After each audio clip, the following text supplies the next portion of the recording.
जालना मनपाच्या विशेष सभेत मोठा गोंधळ. सभा कोणी बोलवली याचाच ठाव ठिकाणा नाही.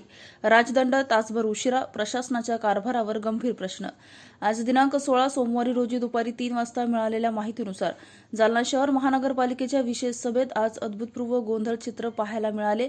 विशेष म्हणजे ही सभा नेमकी कोणी बोलवली याबाबतच महापौर, उपमहापौर आणि प्रशासन यांच्यात स्पष्टता नसल्याने मनपाच्या कारभारावर गंभीर प्रश्नचिन्ह निर्माण झालं आहे.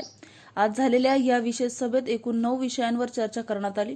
पाणी टंचाईचा प्रश्न, शहरातील स्वच्छता व्यवसाय तसेच विविध नागरी समस्यांवरून सभागृहात जोरदार खंडाजंगी झाल्याचं पाहायला मिळालं. सत्ताधारी आणि प्रशासन यांच्यात अनेक विषयावर आमने-सामनेची स्थिती निर्माण झाली.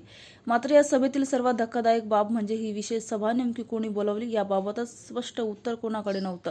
याबाबत महापौर आणि उपमहापौरांनी विचारले असता त्यांनी ही सभा कोणी बोलावली याची आम्हाला माहिती नाही अशी प्रतिक्रिया दिली.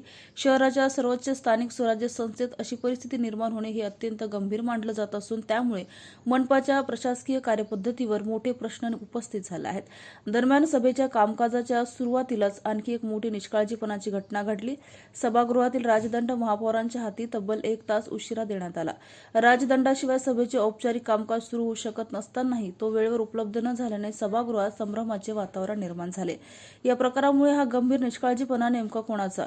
संबंधितांवर कारवाई होणार का असा सवाल उपस्थित होत आहे. विशेषतः महापालिकेसारख्या महत्त्वाच्या संस्थेत प्रोटोकॉल आणि प्रशासकीय शिस्त पाळली जात नसल्याची टीका आता उघडपणे होऊ लागली आहे. सभेदरम्यान पाणीपुरवठा आणि शहरातील स्वच्छतेच्या प्रश्नांवर नगरसेवकांनी प्रशासनाला जोरदार धारेवर धरलं. शहरातील अनेक भागात नागरिकांना पाणी टंचाई आणि कचऱ्याच्या समस्येला सामोरे जावे लागत असल्याचे मुद्दे मांडण्यात आले.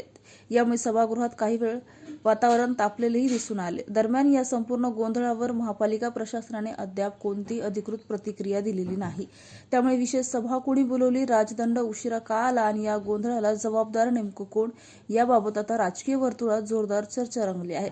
जालना महापालिकेच्या इतिहासात अशा प्रकारचा गोंधळ क्वचितच पाहायला मिळाला असून सभेच्या वैधतेपासून ते प्रशासनाच्या निष्काळजीपणापर्यंत अनेक प्रश्न आता उभे राहिले आहेत. त्यामुळे या संपूर्ण प्रकरणाची चौकशी होणार का आणि जबाबदारावर कारवाई होणार का याकडे शहरवासियांचे लक्ष लागले आहे.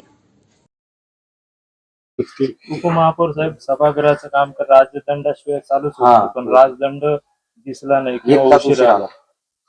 प्रशासनाचा मी तुम्हाला एक गोष्ट सांगतो की फुल टाइम प्रशासक या ठिकाणी नाहीये आणि जे त्यांना या सगळ्या गोष्टीचा मला असं वाटतं की अनुभव नसल्या कारणाने त्यांच्याकडून ही एक चूक झालेली आहे आणि यानंतर त्यांच्याकडून चूक होणार नाही. आपण याची दक्षता आम्ही घेऊ, तेही या ठिकाणी घेतो. सभागृहाचा एक परंपरेचा भाग म्हणून राजदंड जर नसेल तर तो सभागृहाचा अपमान मानला जातो. त्यावर ती एक शोभेची वस्तू आणि ते शिस्तीचं आणि प्रतीक. बरोबर आहे. मी तुम्हाला सांगतो की ही प्रशासनाची खूप मोठी चूक आहे याच्यामध्ये, कारण ती सुरुवातच त्या राजदंडापासून या ठिकाणी होत असते. मागच्या वेळेस सुरुवात बरोबर झाली, परंतु ह्या वेळेस आमच्या सन्माननीय सदस्यांनी या ठिकाणी लक्षात आणून दिलं आणि ते मग त्यावेळेस माननीय महापौर यांना ते राजदंड या ठिकाणी दिला आहे की तुमच्याकडे राजदंड यायला जवळपास 1 तास उशीर झाला आणि नियमानुसार जेव्हा राजदंड येतो तिथून पुढे ते काम अधिकृत मानलं जातं असं नियम आहे. तुम्ही त्या संबंधित कर्मचाऱ्यावर काही नोटीस काढणार, त्यांच्यावर काही कारवाई करणार आणि पहिल्या 1 तासाचं काय होणार त्या कामकाजाचं? कामकाज नियमित केलं जाणं, ग्राह्य धरलं जाणार, कसं करावं? नाही, पुढील याच्यात ते ग्राह्य धरू, कारण की नियमात जे असेल तेच काम होईल, नियमाबाहेर काम होणार नाही. ज्यांच्याकडे ती जबाबदारी आहे तुमच्यापर्यंत तो राजदंड पोहोचवणं, त्याच्यावर काही कारवाई होणार आहे का? त्यावर काही नोटीस वगैरे तुम्ही देणार? हो, नक्कीच देणार.